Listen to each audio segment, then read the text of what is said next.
Hey everyone, it is Caslo and welcome back to my channel. It's time for the first segment of my RPG Club playthrough of the Sega Genesis JRPG, Phantasy Star 4. But first, what is the RPG Club? I've been an avid listener of the podcast RPG The After Years and its predecessor, RPG The Golden Years. The podcast focuses on RPG reviews and news. They regularly do a community event known as the RPG Club. Imagine a book club, but for RPGs. They break up a community-chosen RPG into digestible chunks, usually about 5 hours, and discuss those segments every 2 weeks like a book club. If you want to check out RPG The After Years, you can find a link in the description below. So we ended the last section crash landing onto the ice planet of Desolus, destroying a local temple in the process. Outside, the team finds the priest of the temple, Raja. Ren explains that the spaceship is in need of repairs. Raja says that while there isn't materials to repair the ship on the planet, there is rumor of a spaceship stored nearby in the Parmesian town of Tyler and agrees to help the team find it. The team notices that the entire planet is in the midst of a bad snowstorm, commenting that the local climate control center is the problem. Raja disagrees, however, blaming monsters from Garberg Tower. But this isn't important at the moment, as the team needs that spaceship. The team stops in the nearby town of Ryu, where a local barkeep provides some useful information on a variety of topics, such as the snowstorm and Garberg Tower. The most important information, however, is that the spaceship can be found by examining a gravestone in Tyler. Arriving next at the town of Tyler and finding the gravestone, the party examines it to find a secret tunnel leading to a perfectly preserved spaceship named the Landale. Ren begins to get it ready for launch, and a spaceport now appears on the world map. With the new spaceship, the team can return to visiting the satellite Current and hopefully fixing the terraforming facilities of the system's planets. When the team approaches the satellite's control systems, they discover that Dark Force has infested the satellite systems, and the team faces off against the sinister entity.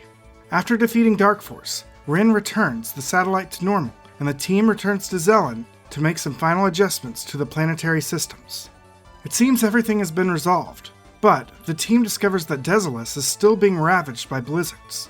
Ren suggests they can use the ice digger on board to break through the ice walls of Desolus and find the climate system and get things back to normal. Along the way to the climate system, the party discovers a cavern and decide to explore it. Deep within, the party discovers a pack of cats, guided by a giant cat. The cat sees something in us and grants us the Silver Tusk, a new weapon for Rika.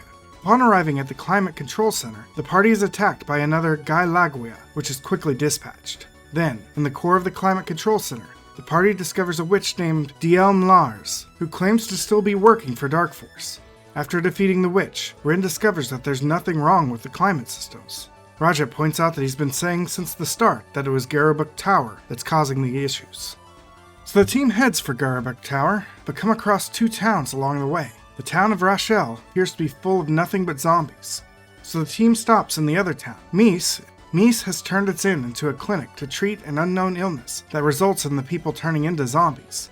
The physicians are a group of people called Espers, who explain that the illness started when Garberg Tower appeared. Suddenly, Raja falls to the ground, suffering from an illness. Rune explains that he can feel something and believes it's the cause of the illness, the Black Energy Wave, and it's originating from Garberg Tower. Just then, another Esper runs in to announce that a girl named Kyra has left for Garberg on her own, and the team goes to save her. As the team approaches the tower, the team is stopped by an expanding wall of plants, meets Kyra, and is attacked.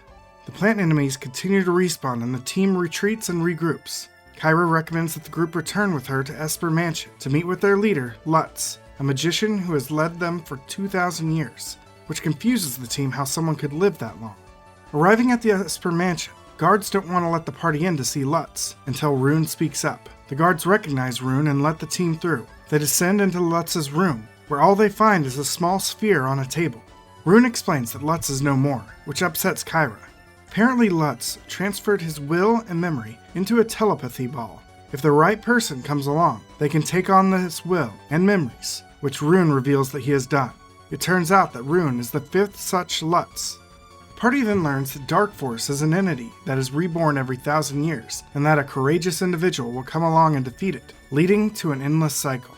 Rune also explains that they did defeat Dark Force on Kunin, but that the abnormal effects of Dark Force have remained. For the time being, however, the party must focus on taking care of Garberg Tower. But to do that, they need the Eclipse Torch from Gumbia's temple to the west.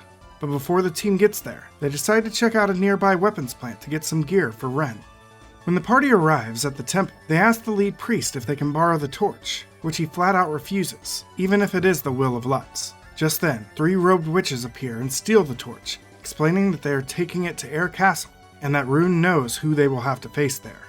The priest is taken aback, regretting not giving the team the torch, but agrees that they can use it if they retrieve it from Air Castle. Rune then explains that Air Castle existed on Parma before its explosion, and that the original Lutz and his comrades defeated Lashik there. Rune then convinces Ren to search for the castle in the asteroid belt left behind from Parma's explosion, and that's it for this section.